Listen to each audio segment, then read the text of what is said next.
Hello everyone, आज की video में हम डिस्कस करेंगे डीएनए रिपेयर के related. So let's start. DNA repair are of two types, direct repair and indirect repair. Direct repair में phosphodiester bond break नहीं होगा, वेयर एज इनडायरेक्ट रिपेयर में फॉस्फोडाइस्टर बॉन्ड ब्रेक हो जाएगा। डायरेक्ट रिपेयर दो ही type के डैमेज को रिपेयर कर सकता है, या तो डाइमर की फॉर्मेशन जब होगी तब, मीन्स दो बेस पेयर के बीच में डाइमर का फॉर्मेशन हो जाए, या तो किसी पर्टिकुलर बेस पर अल्काइलेशन की प्रोसेस हो जाए। अगर कोई डीएनए अल्काइलेटेड हो गया हो तो उसको भी रिमूव करने की प्रोसेस जो होती है वो डायरेक्ट रिपेयर के थ्रू ही होती है। अब डाइमर फॉर्मेशन को सही करने का काम करता है डीएनए फोटोलाइज। अल्काइल ट्रांसफेरेस है वो अल्काइलेटेड डीएनए को सही करता है। इनडायरेक्ट रिपेयर है तो फॉस्फोडाइस्टर बॉन्ड ब्रेक होगा।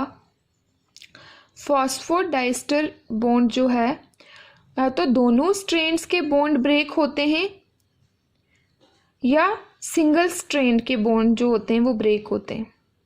अगर सिंगल स्ट्रैंड को ब्रेक करके रिपेयर किया जा रहा है तो उसको हम बोलेंगे SSBR, single stranded break repair. Single strand break repair को क्लासिफाई किया जाता है 3 पार्ट्स में। फर्स्ट होता है एक्सिशन रिपेयर, सेकंड होता है मिसमैच रिपेयर एंड थर्ड होता है रिकॉम्बिनेशन रिपेयर। एक्सिशन का मतलब होता है कट करके हटाना, कट करके। इसमें 2 टाइप्स के एक्सिशन रिपेयर आते हैं। First is nucleotide excision repair and second one is base excision repair. Nucleotide excision repair में 3 to 8 न्यूक्लियोटाइड्स को रिमूव करके करेक्ट न्यूक्लियोटाइड्स को ऐड किया जाता है, बट बेस एक्सिशन रिपेयर में 1 to 2 न्यूक्लियोटाइड रिपेयर होते हैं। जहाँ पर 1 स्ट्रैंड क्रॉस ओवर होगी तो सिंगल स्ट्रैंडेड ब्रेक रिपेयर के तौर पर काम किया जाता है, but most of the cases में डबल स्ट्रैंडेड ब्रेक रिपेयर के तौर पर काम किया जाता है। सपोज कहीं डीएनए में दोनों स्ट्रैंड टूट गए डैमेज की वजह से। अब दोनों स्ट्रैंड जब टूट गए हैं उनको रिपेयर करने की प्रोसेस को हम क्या बोलते हैं? Double stranded break repair. यहाँ दोनों स्ट्रैंड टूट गए हैं या तोड़ के सही किए जाएंगे। अगर डैमेज है तो दोनों स्ट्रैंड को ब्रेक करके फिर रिपेयर किया जाएगा। इसके 2 मैकेनिज्म हैं। एक है होमोलोगस रिकॉम्बिनेशन, इसका यूज किया जाएगा, या तो नॉन होमोलोगस एंड जॉइनिंग को फॉलो किया जाएगा। सो 1 by 1 हम इन रिपेयर पाथवेज को डिस्कस करेंगे।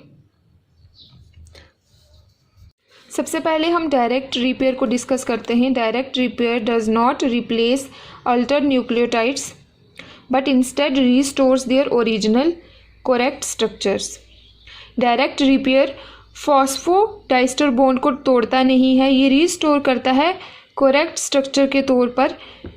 कभी स्ट्रक्चर में डाइमर आ गया या कभी कोई मिसमैच हो गया तो ऐसे केस में डायरेक्ट रिपेयर रीस्टोर करता है करेक्ट स्ट्रक्चर्स को। E. coli and some eukaryotic cells possess an enzyme known as photolase, which uses energy captured from light to break the covalent bonds that link the pyrimidines into a dimer. इसका क्या मतलब है? Photo reactivation को perform करने के लिए जो enzyme use होता है वो है DNA photolysis enzyme. DNA photolysis enzyme eukaryotic cells और ई कोलाई में पाया जाता है। डीएनए फोटोलाइज एंजाइम ऐसे एंजाइम हैं जो लाइट डिपेंडेंट हैं और इनको यूवी लाइट चाहिए अपना मैकेनिज्म परफॉर्म करने के लिए। One of the best understood direct repair mechanism is the photoreactivation of UV induced pyrimidine dimers. इस फोटो रिएक्टिवेशन को हम ऐसे समझते हैं, ये डीएनए के 2 स्ट्रैंड्स हैं, एक 5 to 3 प्राइम स्ट्रैंड और दूसरा है 3 to 5 प्राइम स्ट्रैंड। यहाँ पे 2 थायमिन को रिप्रेजेंट किया गया है ड्यू टू यूवी रेडिएशन। ये जो 2 थायमिन हैं इनमें डबल बॉन्ड क्रिएट हो जाएगा, थायमिन डाइमर बन जाएगा। यूवी लाइट डैमेज कॉज करती है डीएनए में। जैसे ही थायमिन डाइमर बनाएगा,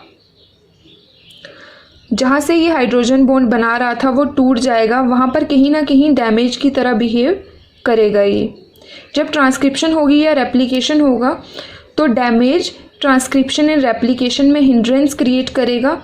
इसी हिंड्रेंस यानी रुकावट को बाद में रीएक्टिवेट करना पड़ेगा फोटो रिएक्टिवेशन से। थायमिन जो हाइड्रोजन बॉन्ड बनाने के लिए एक्टिवेटेड थे, आफ्टर थायमिन डाइमर ये इनएक्टिवेटेड हो गए। इनएक्टिवेट करने वाला कौन था? UV radiation. UV radiation causes damage and inactivation of thymine. UV radiation is not used for recovery. अब क्या होगा कि रिकवरी करने के लिए इसको वापस रीस्टोर किया जाएगा, रीएक्टिवेट किया जाएगा। इस रीएक्टिवेशन की फेनोमेना को परफॉर्म करने कौन करता है? Blue light. Blue light dependent photolyze enzyme is going to break this double bond into thymine. Thymine dimer जो डबल बॉन्ड से जुड़े थे उनको तोड़ देता है कौन? DNA photolysis enzyme. और जिससे थायमिन रीएक्टिवेट हो जाते हैं, जैसे आप देख सकते हैं, और रिस्टोर हो जाते हैं। फिर वो फर्दर अपना नॉर्मल मैकेनिज़्म परफॉर्म करते हैं। थायमिन डाइमर की वजह से क्या होता है? हेलिक्स और डुप्लेक्स में हाइड्रोजन बॉन्ड में डिस्टरबेंस हो रहा था, वो रिस्टोर करने के लिए एक फोटो रीएक्टिवेशन का फिनोमेना परफॉर्म किया जाता है, जो परफॉर्म करने के लिए कौन सा एंजाइम रिस्पॉन्सिबल है? DNA photolysis enzyme. ये एक ब्लू लाइट डिपेंडेंट एंजाइम है जो ये फोटो रिएक्टिवेशन का फिनोमेना परफॉर्म करता है। This is about photo reactivation.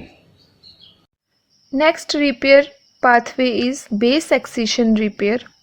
Excision is basically removal of nitrogenous base. Base excision repair pathway में 2 pathways आते हैं. First one is long polynucleotide stretch pathway and short polynucleotide stretch pathway. DNA damage हुआ, फिर क्या होता है? DNA ग्लाइकोसाइलेज base pairs को remove करेगा, डीएनए ग्लाइकोसाइलेज एपी साइट को रिकॉग्नाइज करेगा, फिर आएगा एपी एंडोन्यूक्लियस।